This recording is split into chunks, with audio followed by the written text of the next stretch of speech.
I know I don't look so much like young Boba Fett. There was a long time ago in a galaxy far, far, far away. But here I am. I just personally wanted to come out and say thank you to each and every one of you guys for your continued support in the franchise of Star Wars. Thank God.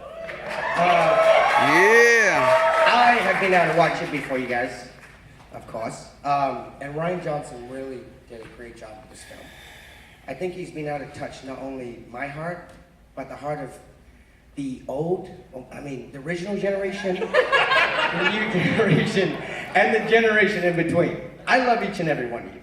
But yeah, thank you guys for your time, your dedication, and everything you give to this franchise. Yeah. Real quick, before we went on stage, you started telling a story. You had a couple of stories about your time filming Star Wars. Yeah. Yeah. Do you want to share that with everybody else too? Since we got interrupted, since we had to come out here before the story. Yeah, it's story time. It's story time. Well, being around Christmas, I started to think about my family, and my grandmother was probably the biggest inspiration in my life. I remember one of the biggest stories is being in the studio. We were doing the arena scene. And there was this man who was a huge stature, especially compared to a 4'7" little boy like me. And my nana was pinching me, asking me if I could go and introduce her to this man, which I had no clue who he was. Well, this man was Christopher Lee.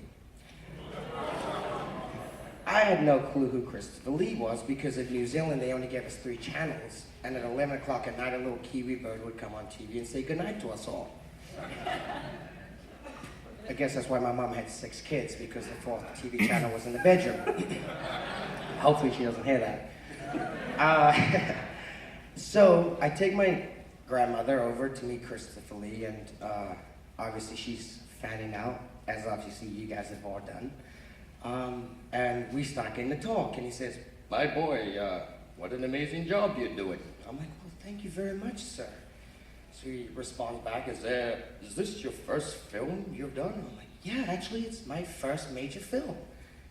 Not knowing who he was, I responded back, "Well, sir, is this your first film?" Well, he kind of responds back as, "My boy, I have done over 150 films." As a 13-year-old kid, you don't think unfiltered thoughts. I thought this is my only film this year. He must be 150 years old. And I'm like, "Oh my God, you're old."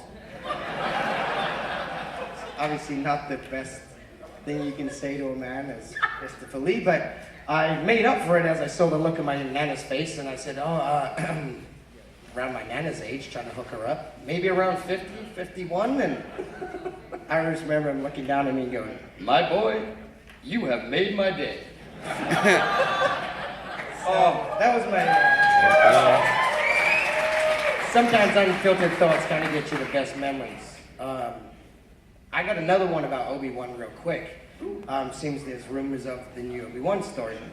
Ewan McGregor was one of the biggest inspirations in being able to bring Boba Fett to life.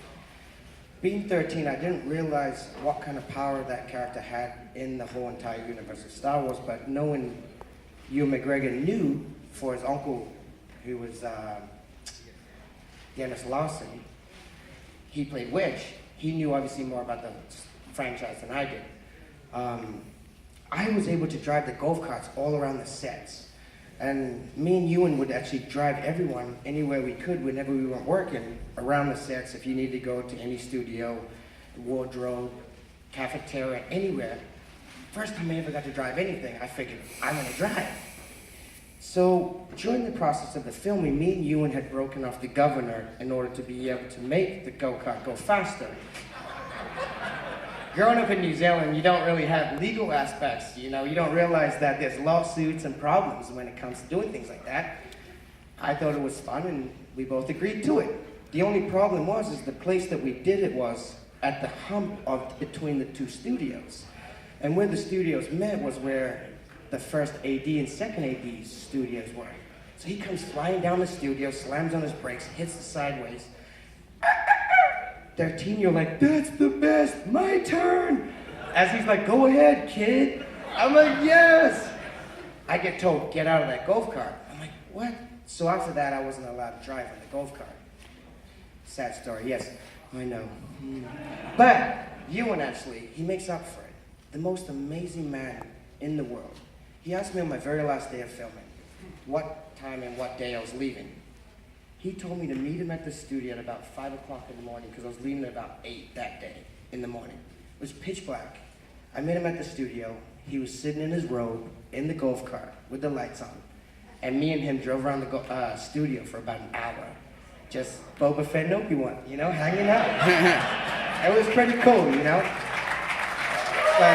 Thank you.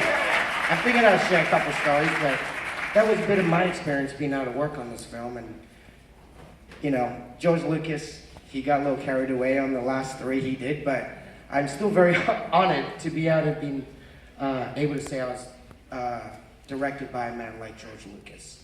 And now with Disney, they're doing such a fantastic job, so please continue to support, and it's only going to grow and get better with your kids and then your kids' kids. And hopefully my kid. If he doesn't, I'll beat him. Yeah, no. I said that out loud. Awesome. Well, thank you so much for sharing those stories. And everyone, please enjoy. Hang on, you.